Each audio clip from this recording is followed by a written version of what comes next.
اعوذ باللہ من الشیطان الرجیم بسم اللہ الرحمن الرحیم رب اشرح لی صدری ویسر لی امری واحلل عقدۃ من لسانی یفقہوا قولی۔ سورہ طلاق یہ قرآن پاک کی 65 نمبر سورت ہے۔ اس میں 12 آیات ہیں۔ طلاق اس سورہ کا عنوان بھی ہے اور مضمون بھی، کیونکہ اس میں طلاق کے بارے میں احکامات دیے گئے ہیں۔ آیت 1 سے 7 تک میں طلاق کے بارے میں احکامات ہیں، پھر آیت 8 سے لے کے 11 تک میں مسلمانوں کو متنبہ کیا جا رہا ہے، پھر آخری آیت 12 نمبر میں اللہ تعالیٰ کی وحدانیت، ملکیت کا بیان ہے، اور حضرت رضی اللہ عنہ نے اسے سورۃ النساء القصرہ یعنی چھوٹی سورہ نساء بھی کہا ہے۔ سب سے پہلے قرآن پاک میں سورہ طلاق کے بارے میں احکامات سورہ بقرہ میں آیت 224 سے 232 تک میں بیان کیے گئے ہیں، پھر سورہ احزاب کی آیت 49 میں ہے، اور پھر اس سورہ طلاق میں بیان کیے گئے ہیں۔ سورہ تحریم جو سورہ نمبر 66 ہے، اور یہ سورہ طلاق جو سورہ نمبر 65 ہے، ان کو جوڑا بھی یعنی پیر بھی کہا جاتا ہے۔ سورہ تحریم میں میاں بیوی کے تعلقات پر بات کی گئی ہے، اور پھر سورہ طلاق میں بتایا گیا ہے کہ اگر ازواجی زندگی نبھ نہ سکے اور معاملات اس حد تک پہنچ جائیں کہ سیپریشن کا معاملہ آ جائے اور طلاق دینی ہی پڑ جائے، تو اس کے لیے کون سا صحیح وقت ہے، کیا صحیح طریقہ ہے، اور عورتوں کو اس طلاق کے بارے میں بتایا گیا ہے کہ ان کو طلاق کے بعد کتنا عرصہ عدت میں گزارنا ہوتا ہے، اور مرد کو طلاق کا اختیار جو دیا گیا ہے اسے استعمال کرنے کے لیے احسن طریقہ، حکیمانہ طریقے سے بتایا جا رہا ہے کہ، اور اس طرح سے بتایا گیا ہے کہ حد تک الامکان اختلافات جتنے بھی ہو چکے ہوں پھر بھی علیحدگی کی نوبت نہ آئے، کیونکہ اسلام ایک ایسا مذہب ہے جو چاہتا ہے کہ میاں بیوی کا تعلق، رشتہ جڑا رہے۔ اس بات کو سخت ناپسند فرمایا گیا ہے کہ میاں بیوی کا رشتہ اور یہ تعلق جو ہے وہ ٹوٹ جائے۔ نبی کریم صلی اللہ علیہ وسلم کا فرمان ہے کہ اللہ تعالیٰ نے کسی ایسی چیز کو حلال نہیں کیا جو اسے طلاق سے بڑھ کر ناپسند ہو، اور ابو داؤد کی ایک اور حدیث میں ملتا ہے کہ تمام حلال چیزوں میں اللہ رب کریم کو سب سے زیادہ ناپسند طلاق ہے۔ آیت 1 سے 7 تک میں جو طلاق کے بارے میں احکامات دیے گئے ہیں، میں نے ان کو مجموعی طور پر ایک ساتھ بیان کرنے کی کوشش کی ہے۔ آیت 1 سے 7 تک میں بتایا گیا ہے کہ کس وقت عورت کو طلاق دی جا سکتی ہے اور کس وقت عورت کو طلاق دینا منع ہے، طلاق کتنی بار کہی جائے، 1 بار، 2 بار یا 3 بار، اور اگر 3 بار طلاق دے دی جائے تو دوبارہ رجوع کرنے کا وقت ختم ہو جاتا ہے، اور پھر جب طلاق دے دی جائے تو مرد پر عورت کی کیا کیا ذمہ داری پائی جاتی ہیں۔ سب سے پہلے کہا گیا ہے کہ مرد زیادہ سے زیادہ اپنی بیوی کو 3 طلاق دے سکتا ہے۔ دوسری بات یہ کہ 1 بار یا 2 بار طلاق دینے کی صورت میں عدت کی مدت کے اندر شوہر رجوع کرنے کا حق رکھتا ہے، مگر عدت کی مدت گزر جانے کے بعد عورت و مرد کو رجوع کرنے کے لیے دوبارہ نکاح کرنا پڑے گا، لیکن اگر مرد 3 طلاق دے دے تو رجوع کرنے کا حق ہی ختم ہو جاتا ہے، اور دوبارہ نکاح اس عورت سے اس وقت تک نہیں ہو سکتا جب تک وہ عورت کسی دوسرے مرد سے نکاح نہ کرے اور وہ دوسرا مرد اس کو اپنی مرضی سے طلاق نہ دے دے۔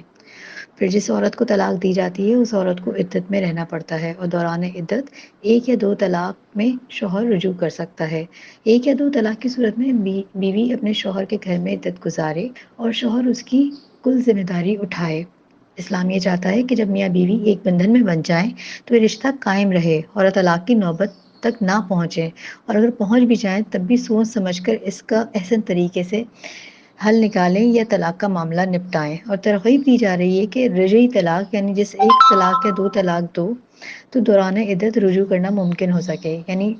ترغیب کی جا رہی ہے کہ اگر طلاق دینا ہی پڑ جائے تو 1 دو یا پھر 2 طلاقیں دو، تاکہ دوبارہ سے کانٹیکٹ کرنے کی پاسبلٹی رہے۔ اس دوران سوچنے سمجھنے کا موقع بھی مل جاتا ہے اور حالات کو قابو بھی پایا جا سکتا ہے۔ حضرت عبداللہ ابن عباس رضی اللہ عنہ فرماتے ہیں کہ طلاق جب تک وہ پاک نہ ہو اس میں نہ دے، یعنی جب وہ طہر یعنی پاک ہو جائے تو دو۔ طلاق نہ ہی حالت ناپاکی میں جو اللہ تعالیٰ نے عورتوں کے مخصوص ایام رکھے ہیں اس میں دی جائے۔ حضرت عبداللہ بن عمر رضی اللہ عنہ نے اپنی زوجہ کو اس حالت میں جب وہ پاک نہیں تھی طلاق دے دی تھی۔ حضرت عمر رضی اللہ عنہ نے رسول اللہ صلی اللہ علیہ وسلم کو جا کر یہ بات بتائی۔ آپ صلی اللہ علیہ وسلم یہ سن کر سخت ناراض ہوئے اور حکم دیا کہ وہ اپنی بیوی سے رجوع کریں، یہاں تک کہ وہ طہر یعنی طاہر پاکی کی حالت میں آ جائیں اور پھر بھی اگر طلاق دینا چاہیں تو حالت طہر میں یعنی کسی پاک حالت میں طلاق دیں۔ سنن نسائی کی روایت میں ہے کہ رسول اللہ صلی اللہ علیہ وسلم کو اطلاع دی گئی کہ ایک شخص نے اپنی بیوی کو بیک وقت 3 طلاقیں دے دی ہیں۔ رسول اللہ صلی اللہ علیہ وسلم یہ سن کر غصے سے کھڑے ہو کر کہا گیا کہ اللہ کی کتاب کے ساتھ کھیل کیا جا رہا ہے جبکہ میں تمہارے درمیان موجود ہوں۔ پھر فرمایا جا رہا ہے کہ 1 یا 2 طلاقوں کی صورت میں عدت ختم ہونے سے پہلے پہلے فیصلہ کر لو کہ آیا اپنی بیوی کو زوجیت میں رکھنا ہے یا نہیں، اور رکھنا چاہتے ہو تو نبھانے کی غرض سے رکھو، نہ کہ اس کو ستانے کی غرض سے، اور اگر رکھنا نہیں چاہتے ہو تو احسن طریقے سے رخصت کرو۔ جبکہ رجوع کرنے کی صورت میں 2 عادل آدمیوں کی گواہی ضروری ہے، ان کو گواہ بنا لو، اور پھر ان عادل آدمیوں جو گواہ بنیں گے ان کو کہا جا رہا ہے کہ اگر گواہی دینی پڑے تو ٹھیک ٹھیک گواہی دینا۔ پھر فرمایا جا رہا ہے کہ تمہاری وہ عورتیں جو بڑی عمر کو پہنچ چکی ہیں، جن کے لیے پاکی ناپاکی کا معاملہ ختم ہو چکا ہے، ان کی عدت 3 مہینے ہے، اور جو ابھی بہت ہی کم سن ہیں ان کی بھی۔ پھر وہ عورتیں جو ماں بننے کی حالت میں ہوں، ان کی عدت جب تک ہے جب تک وہ ماں نہ بن جائیں۔ اور پھر جو شخص اللہ سے ڈرتا ہے وہ اس کام میں اس کے لیے آسانیاں پیدا کرے گا۔ اور پھر کہا جا رہا ہے کہ یہ تمام احکامات اللہ کی طرف سے تم پر نازل کیے گئے ہیں، جو اللہ سے ڈرتا رہے گا اللہ اس کی برائیاں دور کر دے گا اور اس کو بڑا زبردست اجر و ثواب دے گا۔ پھر فرمایا جا رہا ہے کہ جو عورتیں عدت میں ہوں ان کو وہیں رکھو جہاں تم خود رہتے ہو، اور ان کو ان دنوں میں تنگ کرنے کے لیے کسی قسم کا کوئی نقصان نہ پہنچاؤ۔ اگر وہ ماں بننے کی حالت میں ہوں تو ان کو اس وقت تک خرچ دیتے رہو جب تک ان کے ہاں ولادت نہ ہو جائے۔ پھر اگر وہ تمہارے بچے کو اپنی کفالت میں لے لیں تو ان کو اس کا معاوضہ دو، اور یہ معاوضہ آپس میں باہم مشورے سے طے کر لو، اور اگر تم تنگی و زحمت محسوس کرو تو کوئی دوسری عورت اپنے اس بچے کی کفالت کے لیے رکھ لو۔ پھر فرمایا جا رہا ہے کہ تم میں سے اگر کوئی مالدار ہو تو وہ اپنی حیثیت کے مطابق اپنے بیوی بچوں پہ خرچ کرے، اور جس کو رزق کم دیا گیا ہے وہ اسی مال میں سے خرچ کرے جو اللہ نے اسے دیا ہے۔